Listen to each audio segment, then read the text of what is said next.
Je vais maintenant vous montrer comment nous allons procéder à la mise en route du pilote.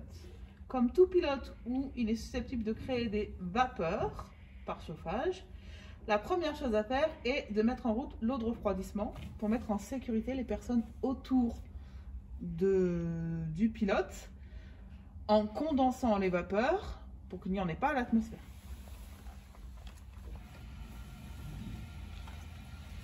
Je me dirige ensuite vers le débitmètre qui règle l'eau de refroidissement et je le règle à la valeur de consigne, ici. «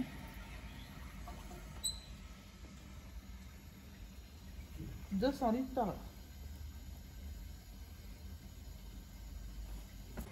Une fois que l'eau de refroidissement est bien mise en route, on va allumer le tableau électrique qui se situe à l'arrière du pilote.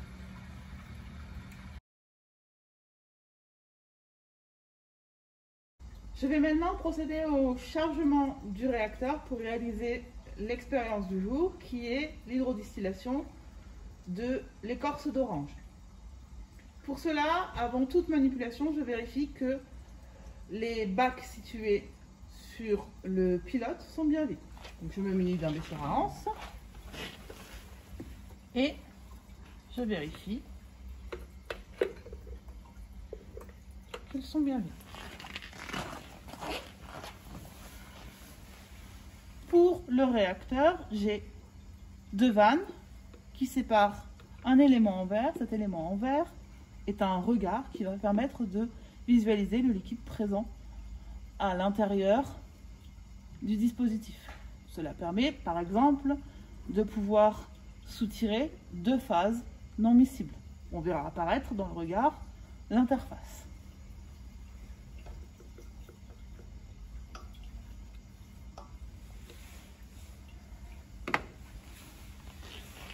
Maintenant que cette vérification est faite, je vais procéder au chargement. Je commence par charger dans le réacteur de l'eau.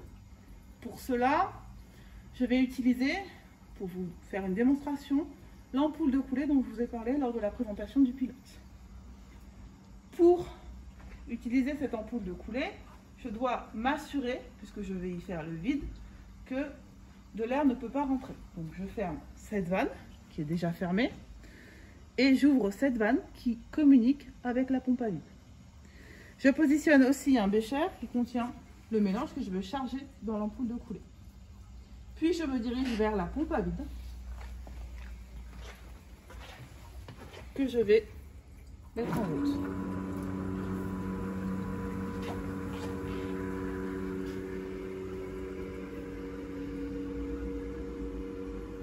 Et je visualise le liquide qui arrive.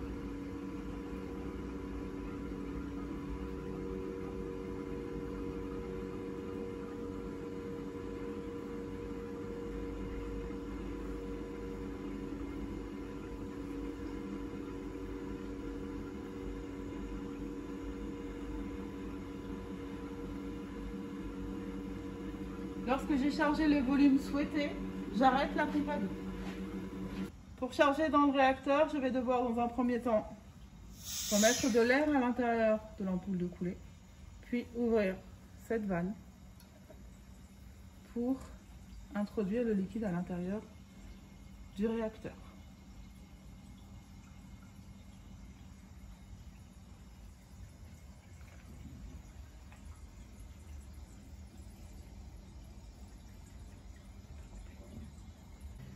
Le liquide s'est maintenant écoulé, je ferme la vanne et je vais pouvoir procéder au chargement de l'écorce d'orange qui a préalablement été préparée. Donc pour cela, j'ouvre ici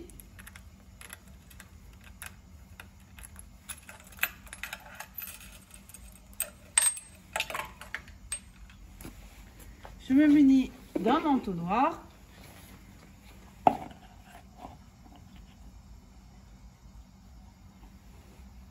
et du mélange qui va me servir au changement.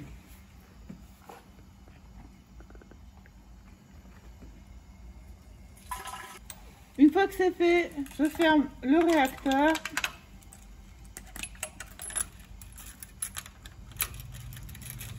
je me dirige vers le tableau électrique pour mettre en route l'agitation.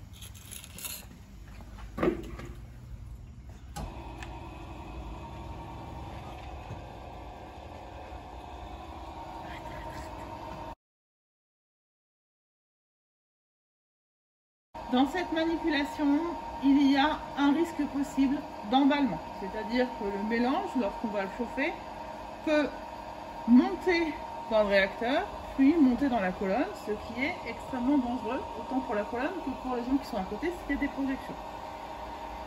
Puis, il peut y avoir épuisement en eau, ce qui fait que l'écorce d'orange restante va cuire et créer un encrassement sur les parois. Donc, pour éviter ces deux problèmes, on prépare en avance de l'eau froide qu'on va charger dans l'ampoule de coulée. Donc on ferme la vanne d'air ici, on ouvre la vanne qui permet d'allumer la pompe à vide. On a positionné un bécher comme tout à l'heure et on va allumer la pompe à vide.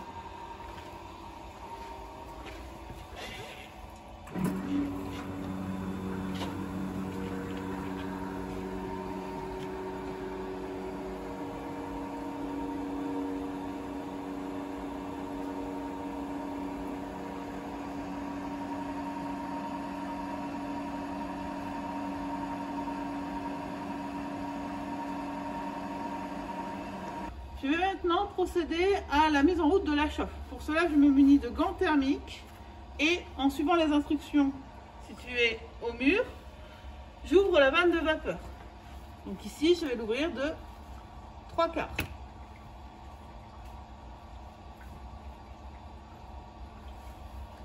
Je peux couper.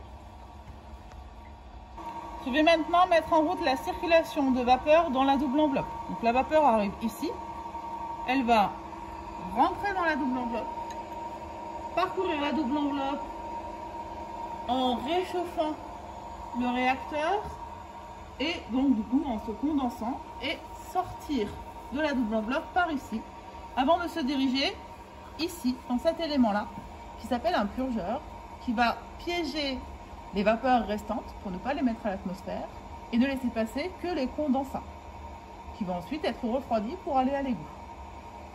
Donc, comme vous avez pu le voir ici, j'ai deux circulations possibles.